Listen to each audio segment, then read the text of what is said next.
For years, the Obeagu and Amechi, Uwani, Awkunanaw communities have been vocal about the way land in their communities was acquired. The land spanning 1,097 hectares approximately is the site of the Enugu Lifestyle and Golf City, also known as the Enugu Centenary City. The communities have called out inconsistencies in documentation, which was at the very core of the acquisition process. Now, the Enugu State House of Assembly has found inconsistencies in the said documents used for the land acquisition and presented recommendations, a highlight of which involves government intervention.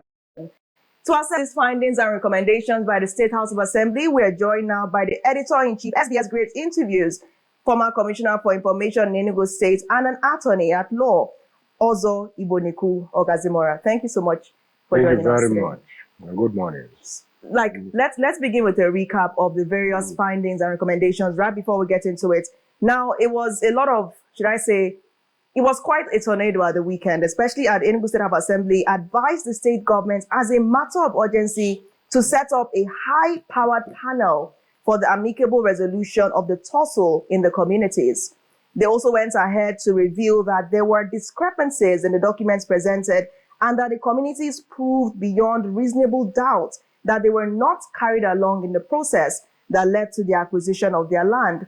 They also cited discrepancies in the survey plan, which reads ENA 594 in 1985, whereas Enugu was yet bettered at that point in time. So these are issues that the communities have been raising for years. This conflict has continued, and now the State House of Assembly has cited those inconsistencies. What are the implications of this and your initial reaction? Okay, thank you very much. It has been a tough journey for these communities. And my initial reaction has two layers. One layer is, it is impressive.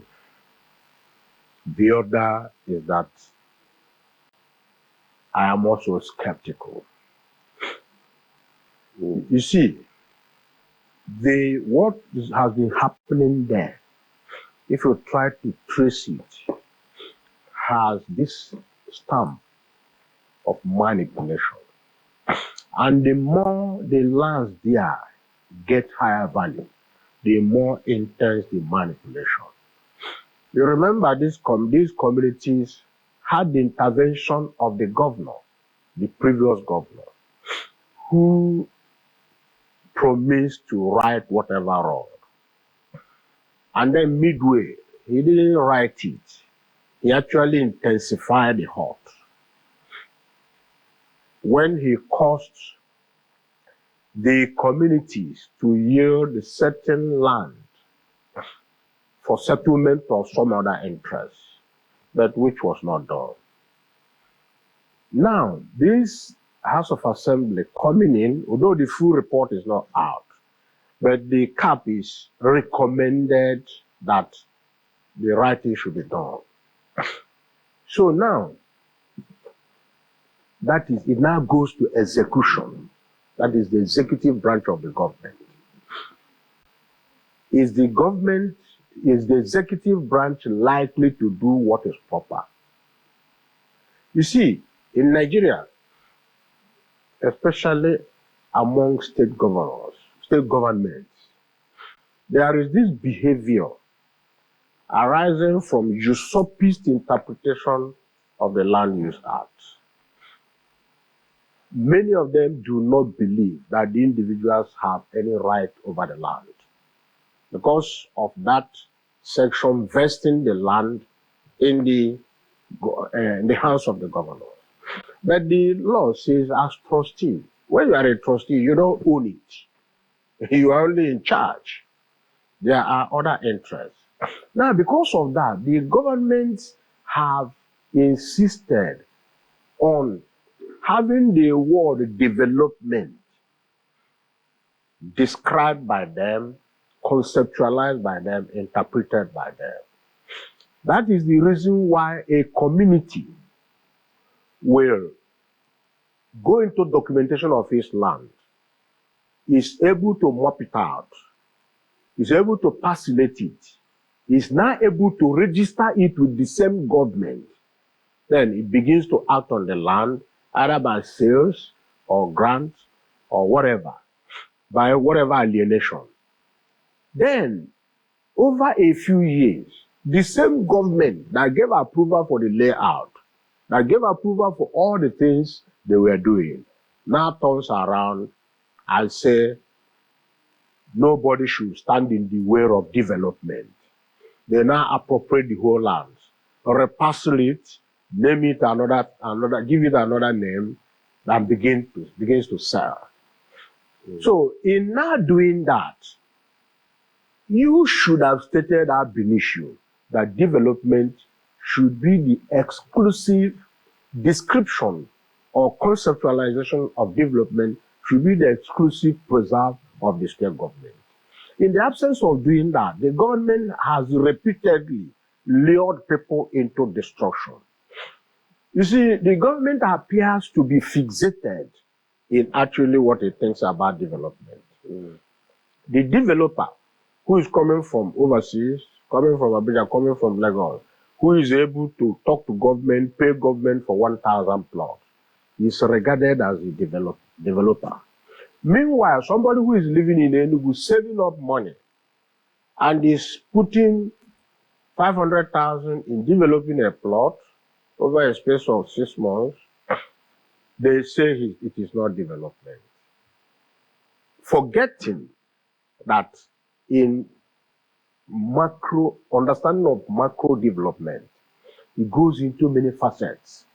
You talk about the digger who digs the foundation. You talk about the bricklayer. You talk about all other areas of involvement, which put money in the pockets of these individuals. That is development. It doesn't have to be multi-billion dollars. It can start from anywhere. That somebody is investing his 2 million naira in your state is development. It is putting food on the table of certain persons. But you are insisting that it is only when it is mega, when somebody is coming to develop 1,000 plots at a time. And in any case, those people don't even do that. What they do is that they get the land, facilitate it, float it out there, and begin to sell. You know, Ozo, you said something about the assembly that you are skeptical. Yes, I am. And I think I share your sentiment.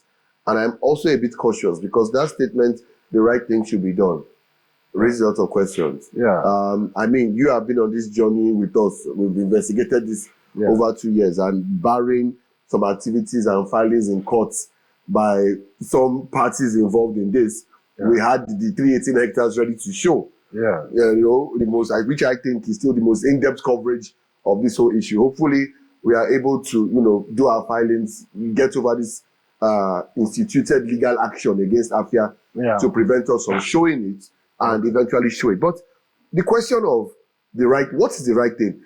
Is it returning to the 318 hectares as mapped out by then Governor Jim Wobodo, which he in turn said, since the government never used, should have been reversed to the community, and who, when Governor Chimaroke Ndamani came, moved the university to the Agbani area, and throughout his 8 years, never claimed it for the Enugu State government. So you now have 1096 suddenly appearing as the number instead of 318. So what is the right thing? Is it the drop from 1096 hectares to 318 hectares, or is it the entire reversal of the land back to the community? Is it the, you know, the rewriting of documents and reallocation of documents to people who have property there and with damages paid to the community? Or is it that the developer should be given all the, what, when they say the right thing should be done, if they say it was acquired wrongly from the community, what exactly makes it the right thing for the community? And on what scale? At 1096 hectares or at 318 hectares? You know, these are the questions. Okay. Yeah, very important question. But there's something you look at. You must come from a background of law. The law says the government has right to acquire. But you pay compensation for the unexpired residue of development. It wasn't paid. Even the Jim Wobodo regime did not pay, right? So that is to say, if proper acquisition should take place, compensation should include the 318 hectares, 318 hectares. It should include it. Then the what looks like the fraud, that is jumping from 318 to 1097, should be remedied, reversed. Even if you have gotten to a certain development where you now understand that destruction will be counterproductive, then you still pay compensation, right? So, righting the wrong should start from the 318, because in the 318, they were never compensated.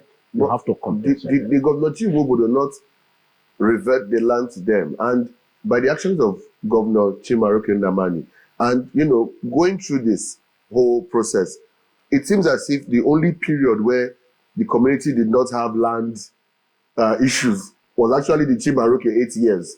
It seems as if maybe they got into a sense of security that, the university has moved to Agbani. The government never came, at least by our investigations, never came and never made any claim on the land from 1999 to 2007. So, does that not already suggest that the land should just have been given back to the community? Yes. You see, the normal thing is that when you acquire and you keep it virgin for a certain number of time, you have to return it to the community. So indeed, it is deemed to have been returned to the community, right? So that one is settled. That is why I'm saying, whether you are still working on the acquisition of the 1980s, Jim Nwobodo never compensated them. So indeed, the state government had not completed, the then Anambra State government had not completed the formal acquisition, right? Other than notifying the family, the community saying, want this land. And the community was happy to say, okay, how much of the land do you need? And they gave. And it was for public good. Anambra University of Technology, of Science and Technology. Yes. Not a private entity. Not private business. Yes. Right? Not to benefit one man. Not to give as gratis, as gifts to friends, but use it for the state. It was agreed. Now, at the point it shot to 1097 hectares, you now find out that before settling the 318, they've added more, and they still did not settle it. And you see the most curious thing about it, even where they say 1097, that 1097 was not made known to the people, the limit of 1097. Because if you say 1097, where is it starting? Where is it ending? And that was why the people now got alarmed when they saw beacons even coming into their compound. Yes. And when they asked, they were told it's part of the acquisition. I have a question, to come in, because when it was being, reported at the State House of Assembly, it was said approximately 1,000 hectares. But what we know is the size is 1,097 hectares. Could that have been an omission? Because it is 1097, not 1,000, right? That aside, you may not be able to answer that, but I do understand that the land and dispute is 1097, though at the House it was read as 1,000. Now, there was also a discrepancy the House noted in the signatory on the survey plan, which is something that we've harped on. The person who signed, that if the person was actually in office at that point in time. We do have the Gazette, so during this show, of course, it will come up so that you can see for yourselves. Now, we're also looking at the recommendations. Now, the House of Assembly has advised the state government as a matter of urgency to set up a high-powered panel. Obviously, this could mean, or possibly it could mean, that they know the level of interest, the number of interests involved in this centenary controversy. So it's not just any kind of panel that should handle it. It should be one that is vested with enough authority to do something. But we're looking at the recommendations of mediation, amicable resolution. But the communities have earlier said that they do not want they want the company out of their land. They've given enough time for discussion. Discussion has not happened. They don't want the company anymore because they feel like the company has disrespected them, of course, not just alone, but also the Enugu Capital Territory Development Authority, which they have accused of invading their land alongside the company and putting them through all this turmoil. So do you think that there is actually room for amicable resolution in this case? Yeah. At any point in any engagement, there is room for amicable settlement. What is important is the approach, the mind. What was the plan of the state government when he said it was going in to settle? You use the immediate past government to assess it. The communities wholly trusted, believed in the remediation process, but they felt betrayed. That was what they told me. They felt betrayed. Because at a stage, when the government set up a panel led by a former commissioner, because of other interests, some other members refused having the report see the light of the day. In fact, one of them told me that there was no panel report. Meanwhile, the chairman gave a report and signed. And I asked him, how did they come about this report? He was like, don't you know what is a report? We all have to agree. I said, I don't know your mode of operation. I don't know what instructions you were given. And when you are talking about, when the State Assembly says high-powered, how high-powered can a committee be? How do you achieve high-powered when the people involved are high-powered individuals? How are you sure the high-powered panelists would not also be some way or another linked to the Centenary City controversy? Yeah, that's what I'm saying. What you call high-powered is subjective. Is it based on integrity of the persons? Is it based on the mandate of the government? These are qualifiers that are necessary. If you put in men who have the integrity, whose mind is on getting it right, to stop the tension, better. If the government says, no matter your personal background, no matter your personal interest, what we want is that we want these people at the end of 3 months, 6 months, to have a sense of fairness and believe that they have been justly served by the government and they are protected. So it is a matter that will be settled by the empowering document. When the government says, you are a member, you are a member, you are a member, you are the chairman. Fine. What are we going to do? Do it. It's not when you set up a panel and then you'll be calling them on phone. When you are settling this thing, this man's land is somewhere. Please, can you excise it from this? Then it's no longer high power, right? Exactly. It's no longer high power. So you now have interest, protection of interest. The person who can do any renegotiation there has to be a person of high level of integrity. But is integrity enough in this case? Because we understand that it is full of interest. And we've seen police officers, at least one police officer who has been alleged to have died as a result of his going too deep into the saga. Is integrity enough? Yeah, integrity is enough because, when you are trying to get something right, so satisfy varying interests, your job is to minimize the error level. Not that you can get it 100%. But when you minimize the error level, first of all, government clear-cut statement that the acquisition was not properly done. In the first place, the 318 was not completed, and it had been overtaken by time and ought to have reverted to the community. But now, the government still went in there. You see, the major problem of that enterprise, that business, was that the state government, which set it up, was using it to settle some fines.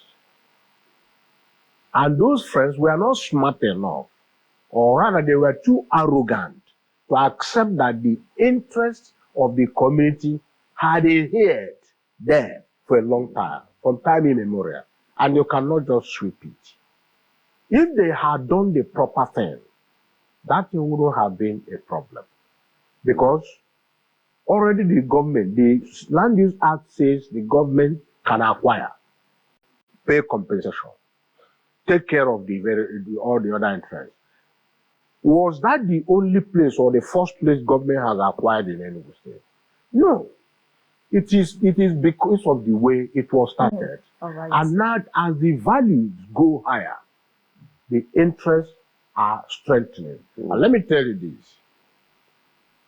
Over 70% of any person who is any person in Enugu State has interest there.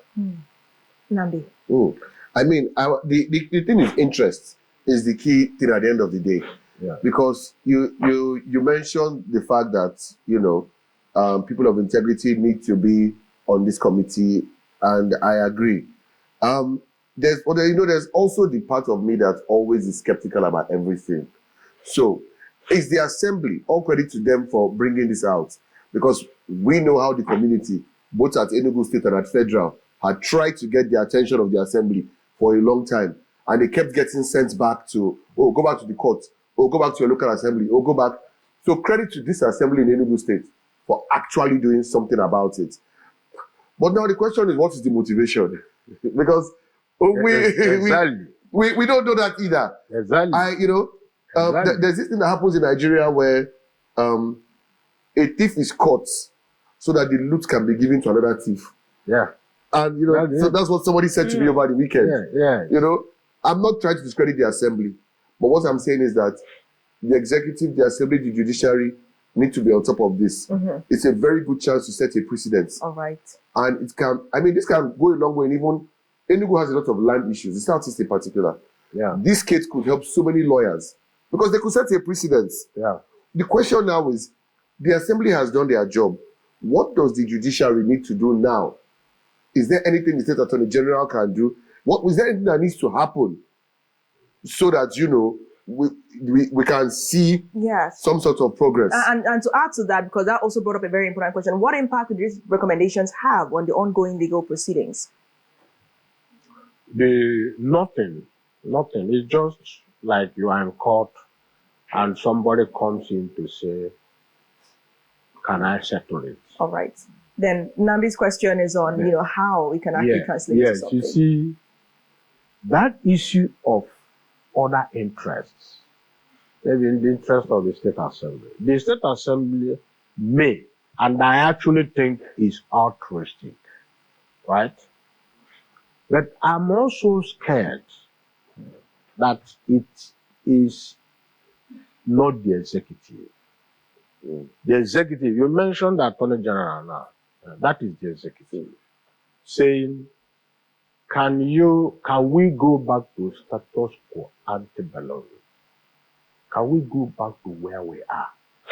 It may be difficult because some people have thrown in millions there, erected houses, those who were given gifts of land, those who bought, those who even bought from one plot from two persons.